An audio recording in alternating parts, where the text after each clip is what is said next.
Coach, first off, congratulations on the milestone and the win tonight.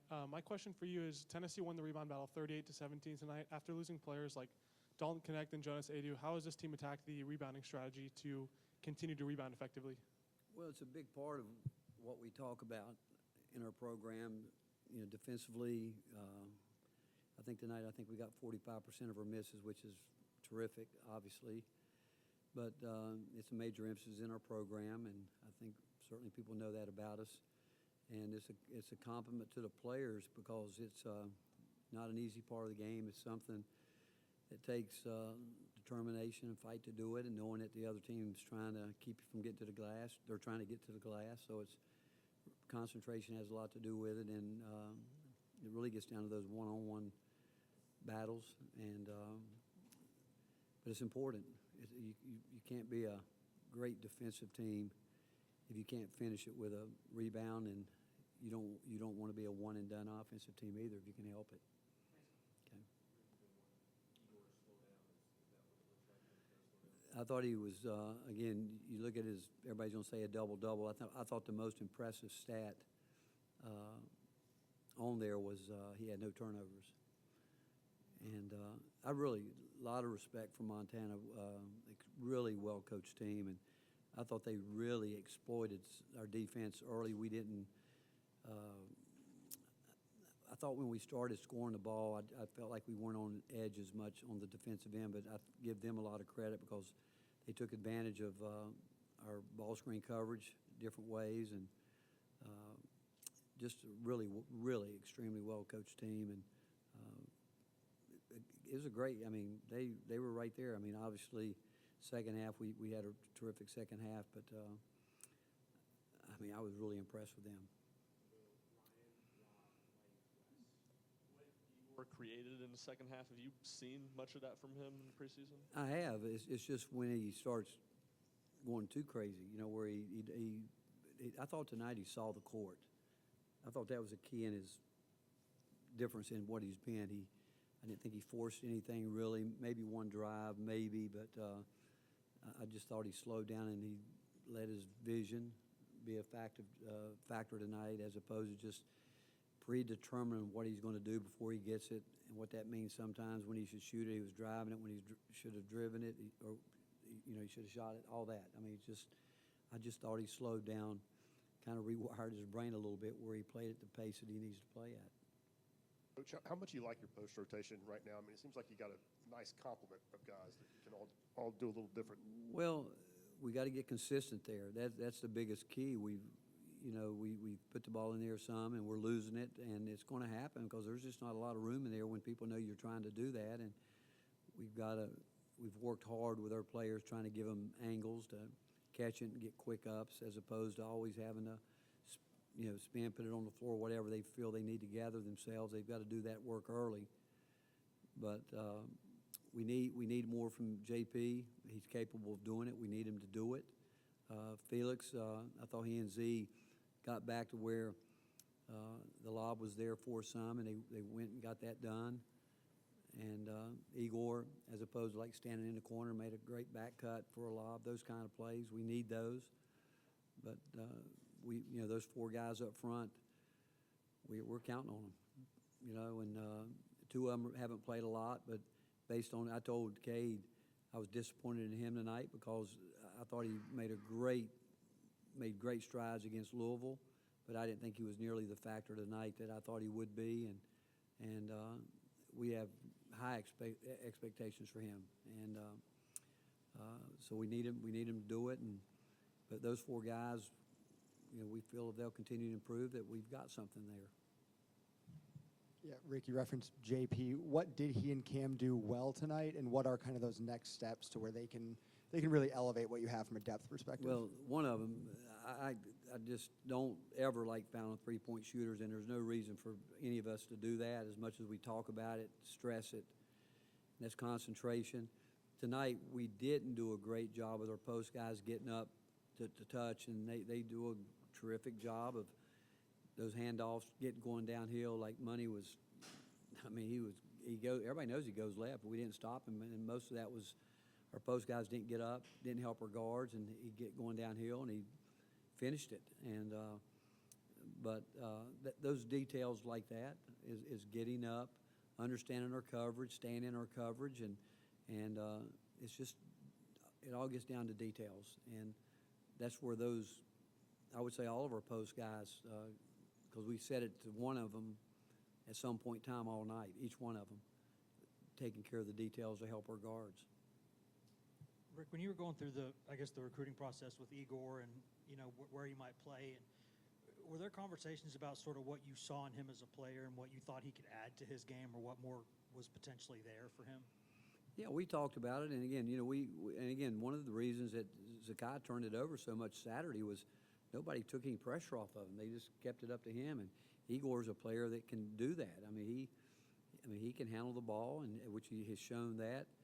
But where he changed his mindset tonight, I thought he made good plays as opposed to thinking every time it's in my hand I got to score, and or make something happen. I just thought he played in flow and made some really good passes, and he just, when we saw him, that's what we thought. We thought his versatility was the biggest thing that he could bring to us. Chaz Lemire had a much better second half when it came to his offensive production. What adjustment did he make to, see the ball more, see the basket more? Well, again, I think what he did, he got in foul trouble the first half, so he didn't get to play very much, and that's what he's going to have to learn, that people are going to go at him, try to put fouls on him, so he's going to have to work harder defensively, get himself in position, and it gets back to understanding that you've got to do your work early as opposed to make a play, stop. You got to go from play to play to play, and he hasn't gotten consistently where he does that. But as the season goes on, think about it. Everybody's going to try to go after him. Why not? Because he's a guy that can be lethal on the court offensively. And I thought the second half, other than he had 2 push-offs tonight, where when he starts messing with the ball, it doesn't work well. And he's had too many of those this year, and he's going to have to learn to get off the ball and move without it more. That will help him a lot. But when he's a very efficient player. He doesn't really try to force too much. Sometimes we tell him we want him to be a little bit more aggressive, but his nature is he wants to make the right play, and sometimes it would be to shoot it, but other times, he's so conscientious of wanting to be a great teammate. And but when those guys have been talking to him about, hey, when you're open, you got to shoot it, and he can shoot it deep. Back here, Zakai Zeigler had 7 assists and 1 turnover. How much of that was because the offense was flowing better, and how much of it was him making good decisions? Well, I think him. But Saturday, like I said, the way they were pressuring him, making him work, because he's so disruptive. In a game. Defensively, he wreaks a lot of havoc with his ball pressure. What he's got to, by now, I told him tonight, like they're a good team. And he's got to fill guys out early, and some guys you're going to be able to get into a little bit more than others. He's got to keep himself out of foul trouble, but he only knows one way to play, and that's full throttle. And on offense, sometimes when he makes a mistake, he wants to get it back so quickly. But like I said, Saturday, no one was willing to. We couldn't get our post guy out there to relieve some of the pressure, other guys. And tonight, for the most part, more guys did try to help him out. We like him coming off the ball some. He started the game without the ball in his hand. He hit a couple threes and we need to use him like that too. He doesn't always have to keep the ball to be effective. Rick, how would you, in the back here, Yeah. how would you assess Bishop Boswell defensively so far? It feels like he's further ahead than most players He his is. age. We're always, with the culture of our program, he's a guy that we think will continue with what we want done, and we think he's going to be terrific. He's got to learn to take care of the ball. He had 3 turnovers in 6 minutes, where it will slow down for him. I hope at some point in time, and sooner than later. And but defensively, he's very competitive. He's extremely strong, and he's a guy that we think can really guard. And we have confidence in him doing that. He just has to settle down on the offensive end. Coach, what about Cam Carr's offseason has allowed him to contribute this year? Well, he did. All of our guys, I thought, improved. We talked about, everybody wants to talk about the transfer portal. We talked about Cade and Cam and JP getting better. And obviously, JP fought a lot of injuries and hasn't put in nearly as much time as those other 2 guys. But like I said, Cade really was the guy that we thought he would be the way he played at Louisville, but today not so much, and because we want to see him keep taking the next step. But with Cam, really the last 2 weeks, I think he's starting to figure out exactly what he's got to do to play, and it has nothing to do with the offensive end. It's being effective defensively, but they've worked, you know, and again, we felt this summer that the real improvement had to come from those three guys.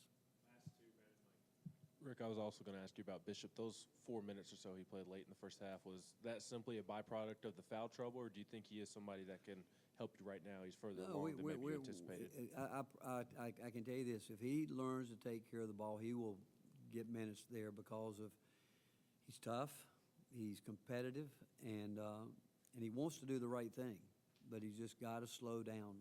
Kind of Igor, you know, Cam. Cade, they've all gone through it. Z at times. It's a matter of playing at your pace, and but every guy, you know, I thought Shaq got sped up tonight, went in, threw up a shot that I'm not sure anybody can make. I thought Jordan went in there one time, no chance to make a shot the way and again, we want to drive it hard, but you got to be able to finish it or make the right play out of it. But he's younger, and I mean, we're excited about Bish. We are. His teammates love him because he's competitive, plays hard every day. He wants to be good, and for that reason and that reason alone, he will be. Yeah, Rick, you had Darlin Stone back in practice and kind of went through warm-ups today. How good is it to have him kind of back involved in that, and also what's the latest on kind of his status and timeline? Who? Darlin Stone. You know, we're on his timeline. Wherever he feels, you know, it's strictly up to him, and it's been important to him that he's been able to stay around his teammates. They love him, he loves them, but it's all on his timeline. Thanks, Coach. All right, thank you, guys.